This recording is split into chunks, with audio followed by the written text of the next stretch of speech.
Welcome back to another edition of Nain Shorts, where we, I guess, discuss the Force. No, no, we're not going to discuss the Force today. But these are just fun toys that are laying around in the den of the wandering Ronin. But just bring up an interesting idea regarding Sinawali. Or rather yet, Sinawali is just an example of the idea itself, but it's sort of a teaching exercise that we've been discussing. For example, you take a technique or a drill, something that you know well enough, maybe not that great, but you know it well enough to share it with somebody. The thing is that this thing that you know well enough is not your favorite. In other words, you take something that you least like in your training, a drill, an exercise, a punch art, whatever it may be, or even a kata. And you really ask yourself the question, what do I actually know about it? How would I go about teaching this to someone? And this exercise was then put upon me. What is something that you least like to do in what we train? And Sinawali was one of them that popped up as an example.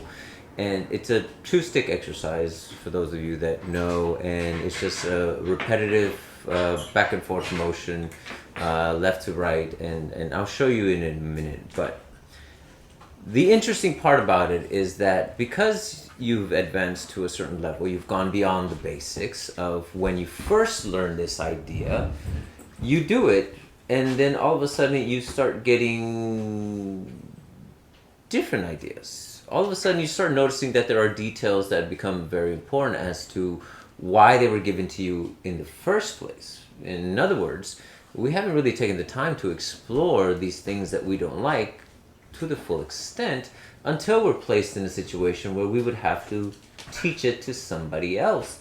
Now, in many arts, many different instructors have taken out certain things that they feel are no longer relevant to what they're teaching or to what their focus in their teaching is. And that's all well and good, but what about those things that we've omitted from the art?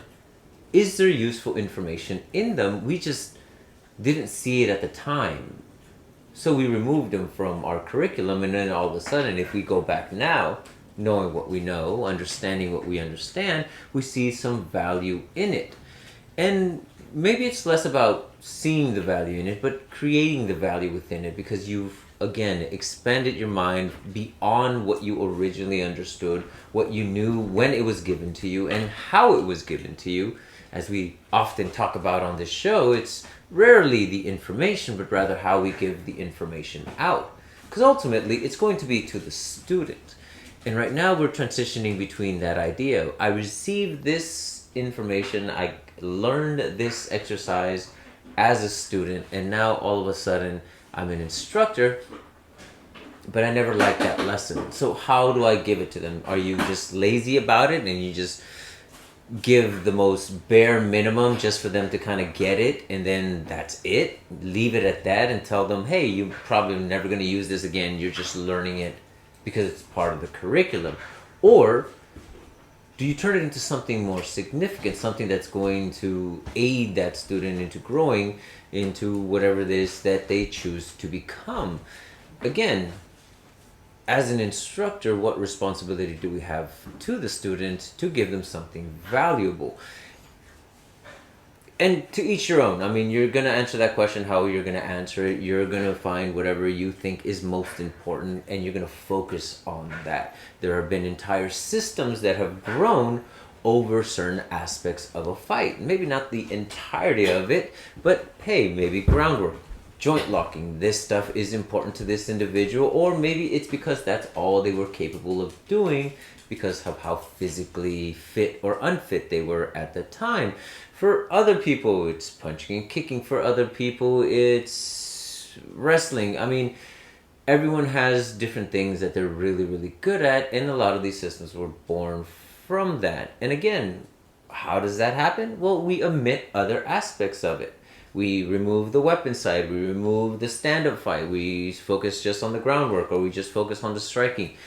For us, we focus on the mentality of things, and that's where this conversation came from, is what do we really understand? What's going on up here when it's something we don't necessarily like doing?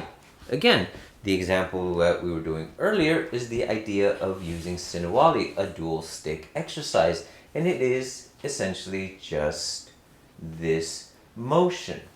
For those who understand or know a little bit of Filipino martial arts, this is a 1 and a 2. That's all it is. It's 1 and a 2. For us, it's 1 and 11 because we use the clock system. So essentially, all I'm doing is that angle in repetition with both hands at the same time. It's a very simple idea, but again, how you go about teaching it and all the details that are involved in it will then change as your level grows, as you understand more. Sinawali, in its most basic idea, at least the way I would explain it, would be is just a hand coordination. That's all you're learning how to do.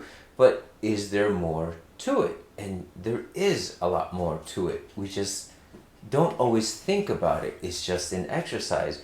But really, what are we learning how to do? Well, we're learning multiple strikes. Oh, we're changing the idea. Oh, now I'm focusing on getting the first 2 out as fast as I can and then controlling the rest. I already learned how to get my hands out of their own way, so I'm not constantly striking my sticks back and forth, because that often happens at the beginning. People just get in their own way, and learning this coordination is great, but we just stick with it. We have concepts such as defanging the snake, where you start using the idea of changing targets. All of a sudden, this is going for the hand, that's going for the shoulder, this is going for the other shoulder, and then I finally get to the face.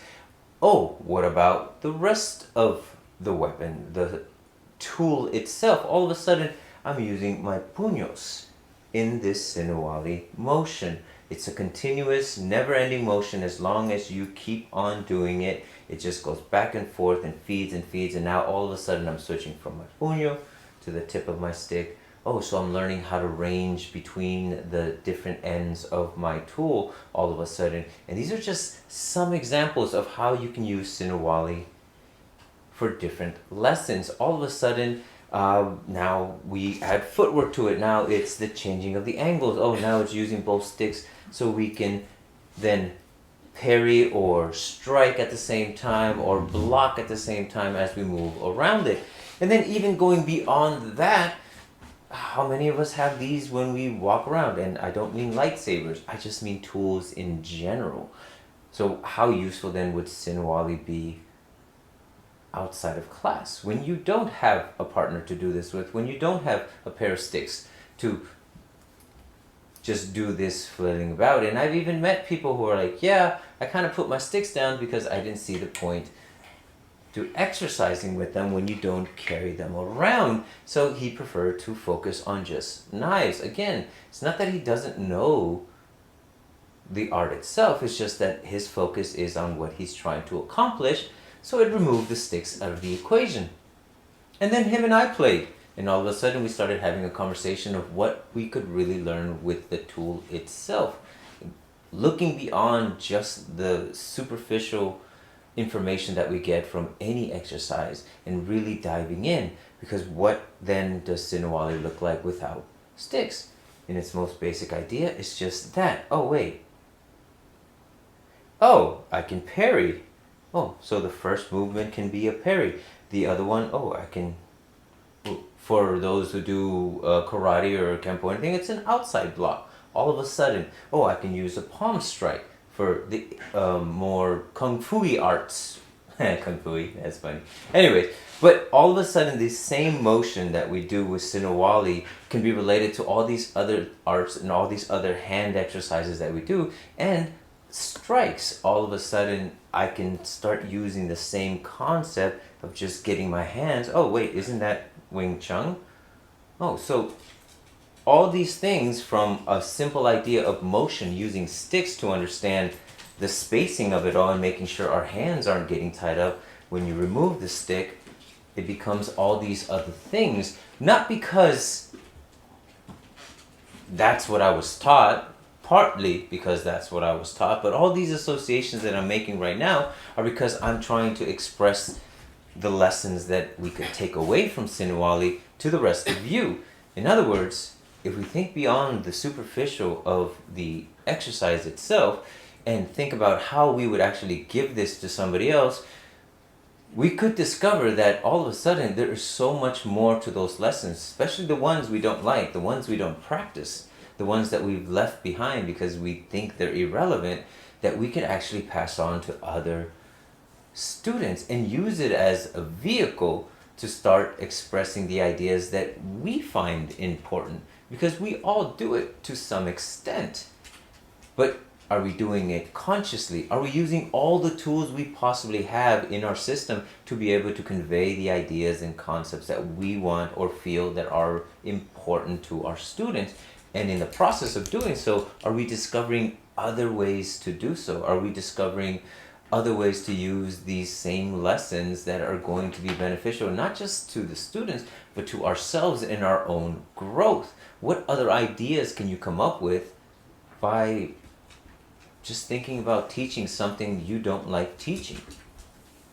And if we can't come up with anything new from it, what are we missing? What are the things that we haven't quite learned just yet that would help us grow even more by being able to explore different ideas and come up with different concepts as we go back and think about the things that, oh my God, I hated this for this reason, or I really didn't like that because I didn't see the point to it. Can you go back to those things and see the point to it now? Or maybe see a different point. Or better yet, create one.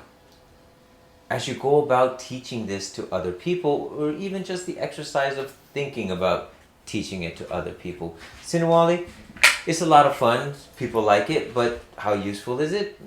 Not very on its own, at least not the way it's taught, and definitely not to the degree in which it is taught in most places. But it can become so much more useful once we start associating everything else that we know, from the empty hand stuff, to our footwork, to entries, to exits, to closing the gap, to feints and all these other manipulation tactics that we use, traps in order to get the opponent to do what you need them to do, when you need them to do it, all off this simple idea, because of everything else that I've learned, everything else that's been taught, and everything else you know, because I'm pretty sure you guys know a hell of a lot more than I do.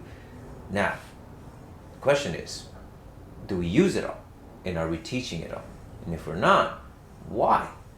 Can we figure that out and then give it purpose again and teach the things we hate the most and make them useful to the students so then they can do something with it later on? Just an idea, just a thought. Thank you for sharing, or thank you for coming on the show and watching and liking, subscribing, sharing, all that, because it does help continue these shows. And I'll see you on the next one. Till then, 3, 2, 1, cut!